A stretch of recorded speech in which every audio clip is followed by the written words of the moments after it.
In this video, I'm going to explain how we one-phase the Ogre and the final boss in Grasp of Avarice dungeon. That way, you could do the same. We had 3 hunters, 1 having Tether, 2 having Blade Barrage, all with Star Eater scales. I only had ×6, but I believe the other hunter had ×8. We chose this setup to get a 30% debuff from Tether. To help all your Blade Barrage hit the boss, we both used Ember of Beams. To get increased damage, both of us also had Knock 'em Down aspect. I used Ember of Torches, so that way my melee attack caused all of us to become radiant. Not only will our Blade Barrages have the increased damage from the debuff, also all 3 of us are using the new linear fusion rifle, Stormchaser, from the new Duality dungeon. More than half the damage phase, we did have that debuff from Tether going. We all also had high energy fire to give us 20% extra damage. My stacks of Charged with Light were taken away by my Wither Horde killing some of the enemies by the boss.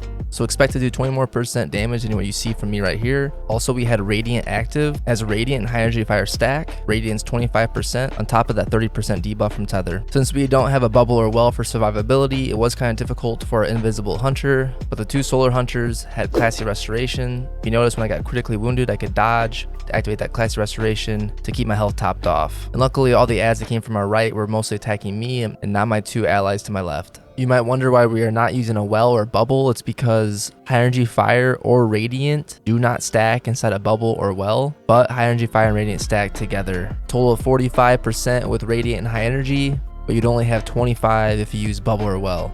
For the final boss, we end up getting rid of our Tether Hunter and having a Titan instead. This way he could put his barricade off to the right, giving us an overshield to help us survive a little bit more to the enemies that are off to the right. Also, he was able to use grenades to weaken the boss by 15%. All of us again still use Stormchaser, and we still had 2 Blade Barrage with the same setup. We were able to get this one phase, and I did not even have ×8 Feast of Light. I literally just had ×1. I forgot what my teammate had, so this also should be incredibly doable for you. If you wanted to seal the deal, don't do the mistake that I did, and I had all the engrams drop too soon. We should have cleared ads more to get more orbs for that ×8. If you have any questions, let me know in the comments. If you enjoyed the video, dropping a like is greatly appreciated. And if you would like, subscribe to the channel to see any of my future videos. And hey, you might like some of these videos right here that I made in the past. Have a good day or night or whatever it is. Peace.